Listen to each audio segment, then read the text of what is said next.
Kita coba yel-yel dulu ya biar semangat. Hima Persis. Hima Persis.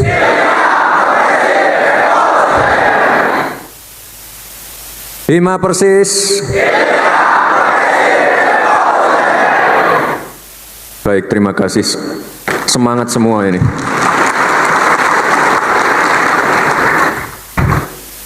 Seragamnya merah-merah.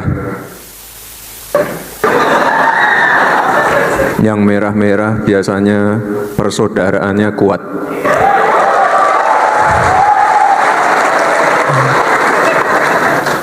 Yang merah-merah biasanya militansinya kuat. Selamat untuk Persis, Hima Persis, ini muktamarnya berjalan dengan baik. Saya ucapkan selamat pada ketum yang baru, ketum yang lama juga. Ini mohon bisa mencontoh Bapak Presiden Prabowo, pimpinan yang selalu menggandeng pendahulunya.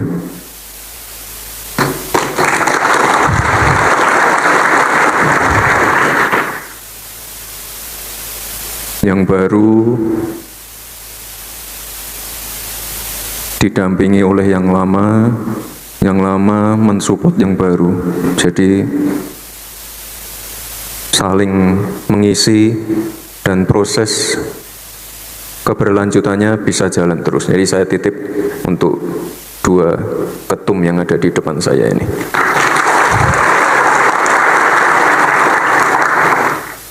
Yang saya hormati juga Pak Wakil Menteri, yang sekaligus juga Wakil Ketua Umum PP Persis.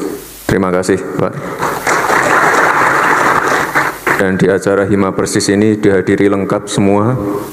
Ada anggota DPR RI, anggota DPD RI, Forkopimda juga lengkap, Gubernur, Pangdam, Kapolda, Wali Kota, Kajati, semuanya lengkap.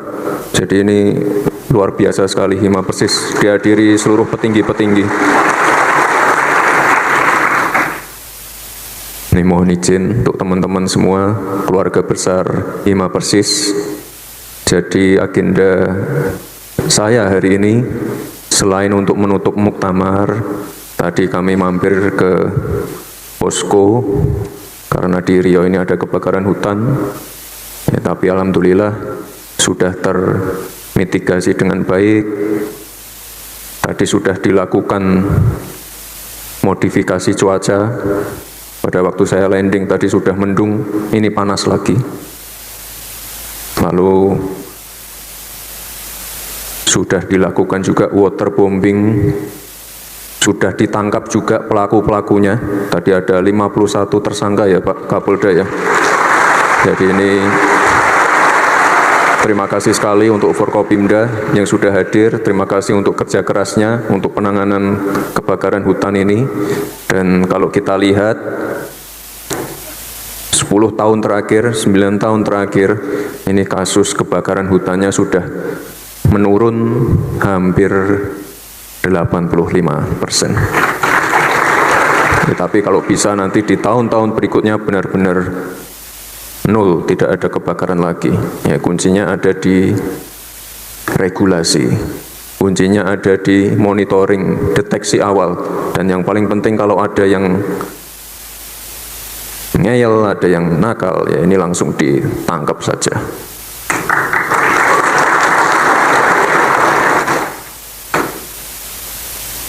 Lalu tadi juga mampir ke pencairan BSU, bantuan subsidi upah. Ini saya titip ke Pak Gubernur, Pak Wali, agar proses pencairannya dapat dikawal, bisa tepat sasaran, dan saya harap para penerima bantuan bisa menggunakan bantuannya dengan baik untuk tujuan yang positif, produktif. Jangan sampai ada yang judul, jangan sampai ada ketika nanti proses penyaluran ada yang dipotong bantuannya.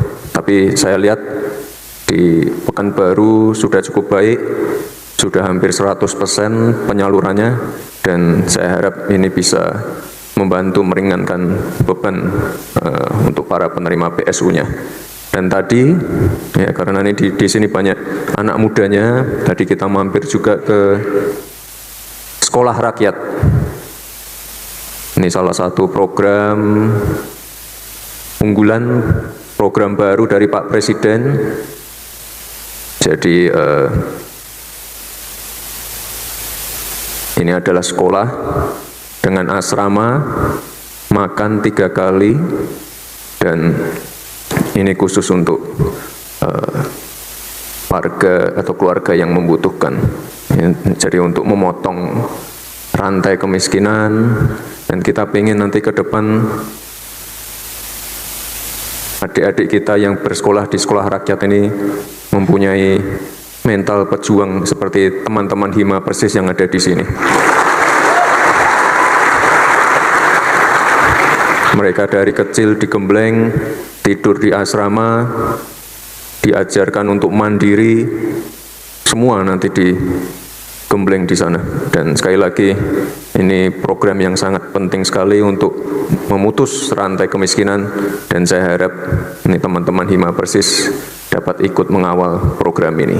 Silahkan jika ada kritik, saran, evaluasi, segera disampaikan ke kami. Ya, namanya program baru, pasti banyak hal-hal yang harus diperbaiki. Tapi kami berkomitmen untuk segera membuka sekolah rakyat ini di daerah-daerah lain. Ini saya lihat di Pekanbaru ini sudah berjalan dengan cukup baik. Bapak dan Ibu yang saya hormati, teman-teman Hima Persis, sekali lagi saya ingin mengapresiasi tema Muktamar Hima Persis kali ini, transformasi Hima Persis untuk kedikdayaan umat dan bangsa.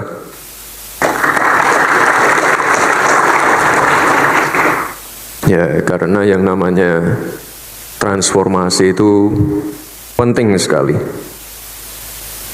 Apalagi kondisi dunia yang saat ini berubah begitu sangat cepat. Misalnya dampak dari perubahan iklim karena pemanasan global, ada kekeringan ekstrim, ada banjir, ada kenaikan air laut. Nah, ini ancaman yang nyata dan sudah ada di depan mata. Kita harus waspada semua. Geopolitik yang semakin memanas, belum selesai konflik di Timur Tengah, ini muncul lagi konflik Kamboja dan Thailand. Ini semoga cepat selesai. Lalu ada perang tarif, perang dagang. Ya, tapi alhamdulillah kemarin Pak Presiden pulang dari luar negeri membawa banyak berita baik. Jadi apa? Tarifnya bisa diturunkan, dan beliau kemarin berhasil negosiasi di angka 19%. Juga ada free trade agreement juga dengan Uni Eropa. Lalu tadi yang sudah sempat dibahas, masalah disrupsi teknologi, blockchain, AI, lalu ada big data, robotik, quantum computing, banyak sekali. Jadi di tengah ketidakpastian ini, alhamdulillah pertumbuhan ekonomi Indonesia tetap positif dan juga inflasi tetap terkendali. Jadi kalau teman-teman, saya yakin di sini semuanya atau mungkin sebagian besar sudah pakai ChatGPT atau Meta AI ya. Sudah pakai. Sebagian besar pasti sudah pakai untuk aktivitas sehari-hari.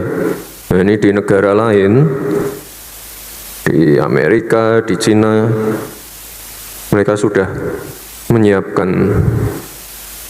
banyak terobosan-terobosan dan inovasi. Nah, ini kita tidak boleh ketinggalan. Ya, karena di sini banyak anak-anak mudanya, ya saya titip. Kita harus adaptif. Kita nggak boleh tertinggal Dan tadi sudah disampaikan Pak Wamen, Pak Waketum, bahwa sekarang pelajaran AI, coding sudah masuk sebagai pelajaran pilihan di sekolah-sekolah. Nanti secara bertahap ya Pak ya, SD, SMP, SMK. Ya karena implementasi AI ini sudah ada di mana-mana sebenarnya. Misalnya ada di KI. Ini suaranya dihilangin aja. Jadi kalau di KI, kalau teman-teman naik kereta itu CCTV-nya udah ada AI-nya ya. Jadi yang copet, yang ini, yang itu kelihatan nanti. Dan ini meskipun pakai masker tetap bisa teridentifikasi. Atau teman-teman yang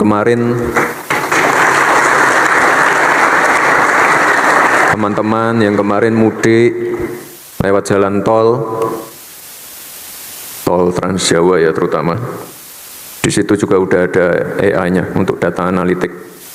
Jadi bisa ketahuan jumlah kendaraannya, penyebab kemacetannya, kapan harus kontraflow, kapan harus one way. Ya itulah kenapa mudik kemarin itu jumlah kecelakaannya sangat sedikit kalau dibandingkan di tahun-tahun sebelumnya. Ya karena AI.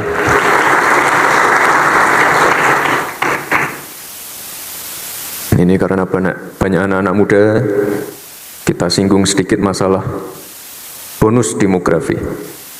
Ini di sini ada kebanyakan di bawah 30 ya. Di bawah 30?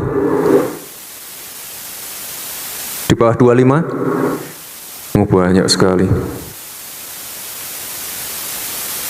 Jadi nanti puncaknya di 2030 sampai 2045.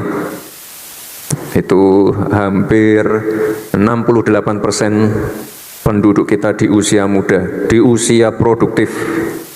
Ini artinya angkatan kerja kita lebih banyak dan lebih dominan. Ini kesempatan kita untuk meningkatkan produktivitas nasional dan juga keluar dari middle income trap.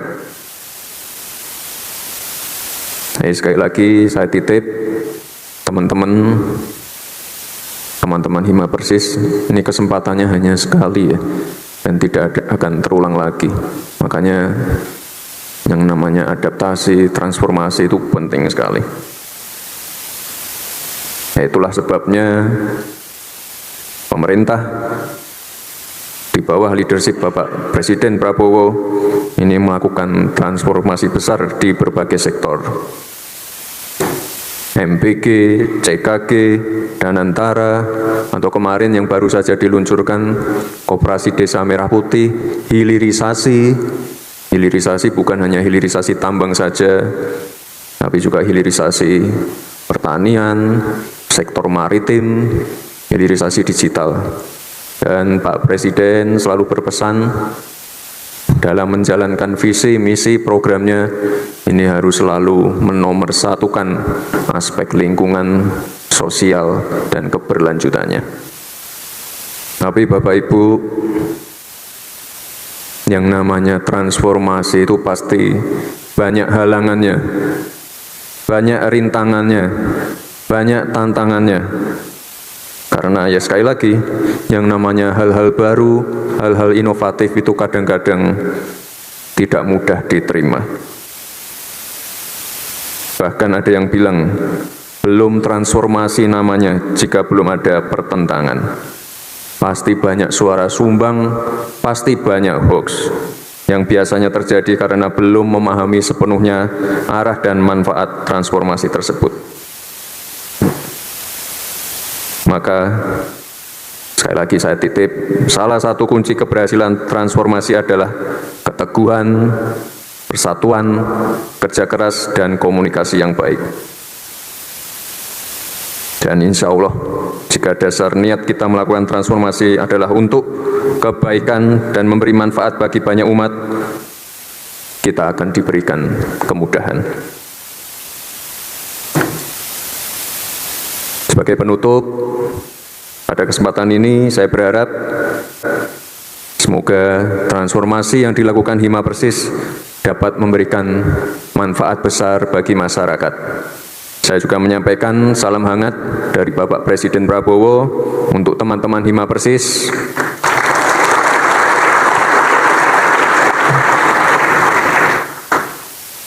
Ini akan saya tutup dengan sebuah pantun. Pantunnya juga dibuat menjelang subuh. Tapi dibuat oleh staf saya, bukan saya. Burung pelikan, burung camar, melihat oasis bermandi cahaya. Bersama kita sukseskan muktamar agar Hima Persis terus berkarya.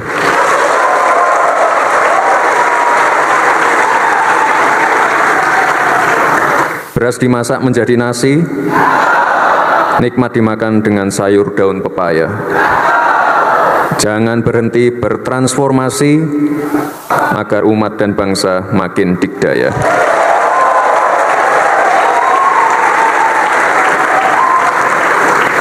Dengan mengucap Alhamdulillahirobbilalamin, Muktamar ke-11 Hima Persis tahun 2025 saya nyatakan ditutup. Terima kasih. Wassalamualaikum warahmatullahi wabarakatuh.